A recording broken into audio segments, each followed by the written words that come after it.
I'm Harley Elliott. I'm an artist in Salina, Kansas, and the exhibit is called Allies, and all of the pieces are done with that concept in mind. In 2014, I had a health crisis, a pretty serious one, and I needed some sort of help. I had done a few years earlier a piece, and I'd called it Ally, and I gave it to a friend of mine who was a real ally of mine.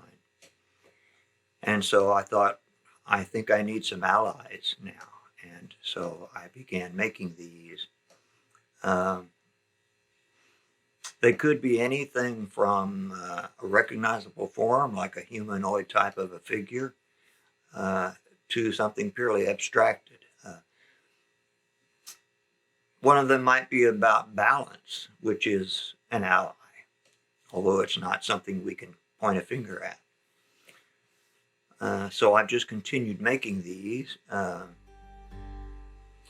getting ready to start number 144, so there are a lot of them. Sometimes it's a matter of recognizing allies, more so than wanting allies.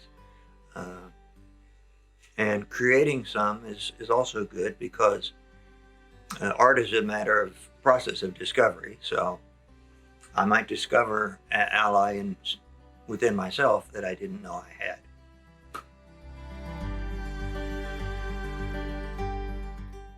Well, health is not just a physical matter, it's also a mental and spiritual matter.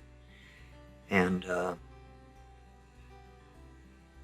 I guess those are the two areas that these works serve, mental and physical and spiritual. Some of them I've borrowed forms from past civilizations, so that one might show up in a samurai type situation or form, for example. And others are much more abstracted and just grow out of the process. Or maybe I have an idea and I kind of just keep that idea in mind. A good example is one I just finished not too long ago. I've always had a problem with wasps, and I decided I really would like to make wasps an ally instead of an enemy. So I ended up doing the thing, and it has a kind of an oval look to it and a lot of language-like marks in it. And so it suggests a wasp hive, and it also suggests to me wasp language, what they must sound like talking to each other, I guess. So that's what that came up with. So instead of just a drawing of a wasp, I made now to someone else, this will look like a collection of marks.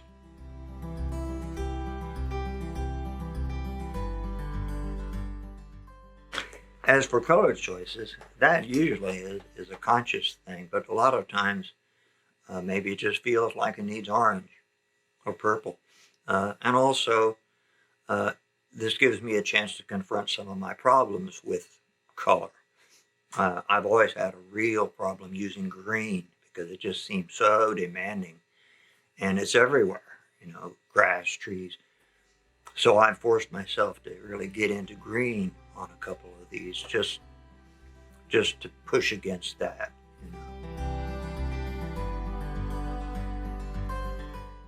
Well, art and writing are a lot alike, except they just use different avenues of expression. But conceptually, a lot of things that I make in art, I could also maybe work in terms of poetry. In fact, I've written a couple poems based on artworks that I did at one time, and I've made a couple of artworks based on a poem I've written. So there's a lot of interchange. It's just a matter of when something comes to your mind, it will usually inform you what medium it wants to go in.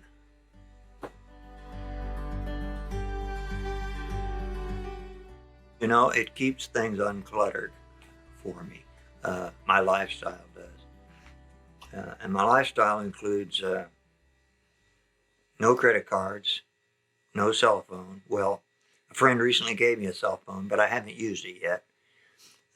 No microwaves and no computers.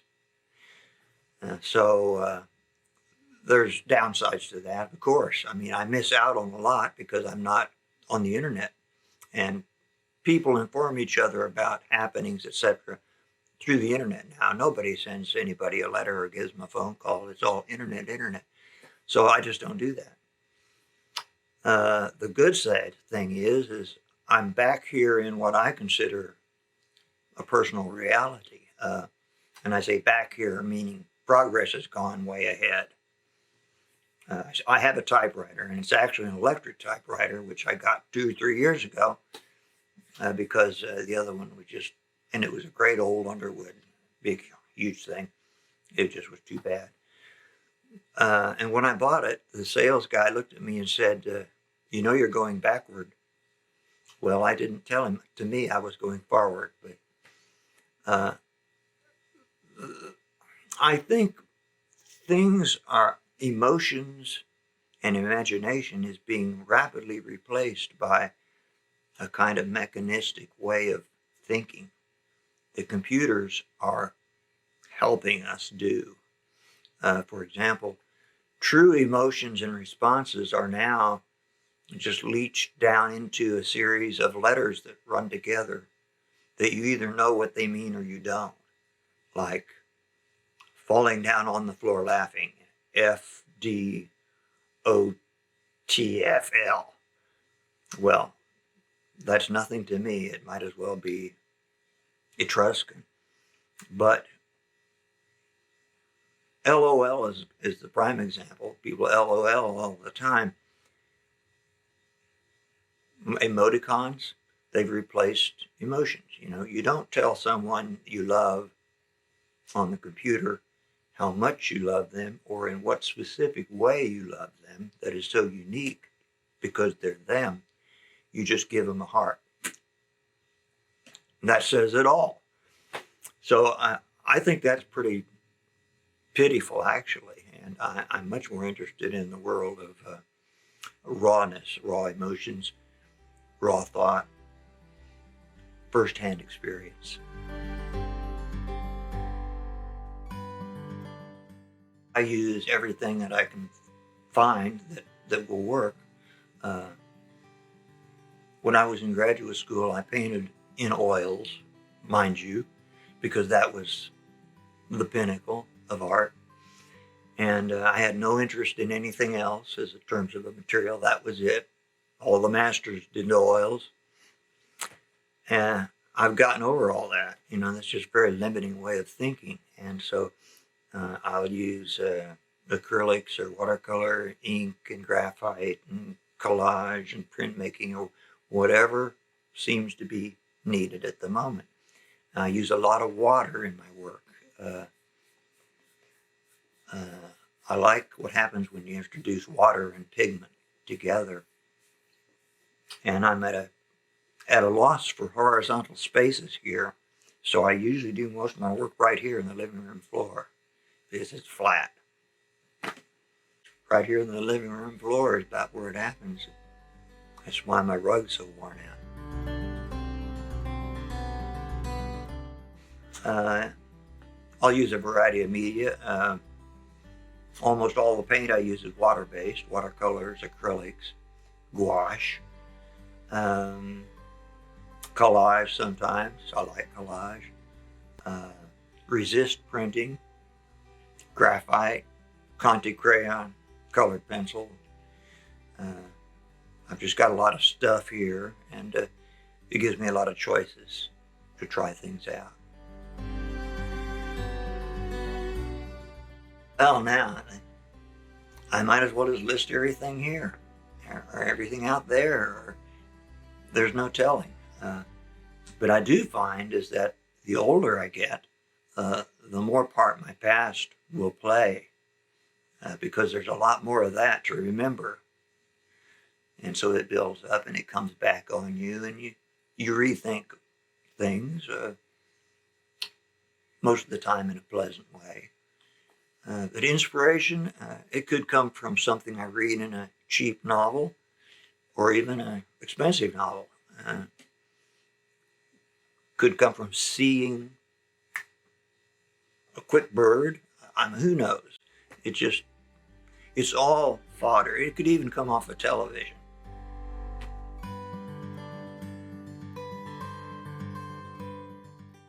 Right now, the Amazing Race.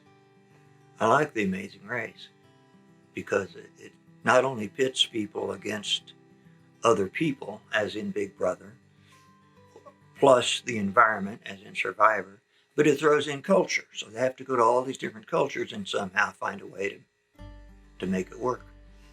I kind of like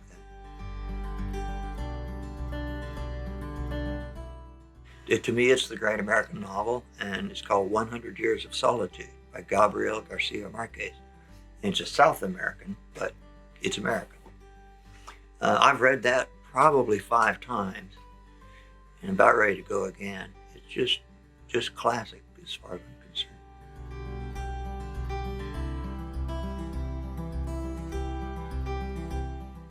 concerned. Poetry, I read poetry whenever I can. And I think probably most of the people who read poetry are poets. It's become this sort of a thing that way, way, way down the scale from the internet. It's not immediately accessible, and you can read it like a grocery list and get nothing out of it. But sometimes maybe an image from a poem will kick off or connect with something and get together and start something going. Or it could be something, as the clerk says at the supermarket. It's all there. The thing is to try to be open to it. If I'm going around, and I've been in this state before, continually worried or thinking about what I need to do or where I need to be or how I'm going to solve this or that, distracted, then my brain is essentially living ahead of my body, and I'm not really experiencing much at all. So I try to keep from doing that.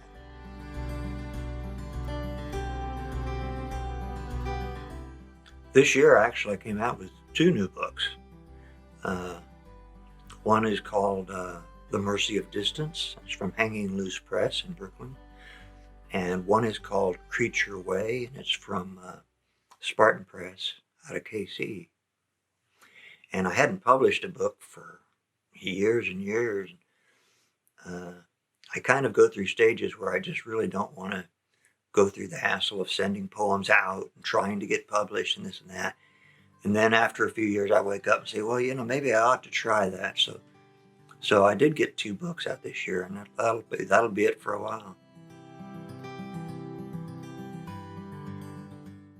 I don't have a daily writing practice.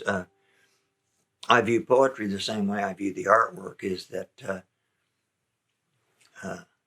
it'll show up when it's ready. I get up pretty early, sometimes as early as 4 o'clock. And those are good hours because everything's really quiet. And I'll do some work then, usually, before breakfast. And then throughout the day, I'm working on a poem now, or I'm letting this water dry on this piece. And so then next I'm going to do this. But other than that, there's a lot of running chores and reading books and just being a slob and sitting around watching football, that kind of a thing. It's pretty simple.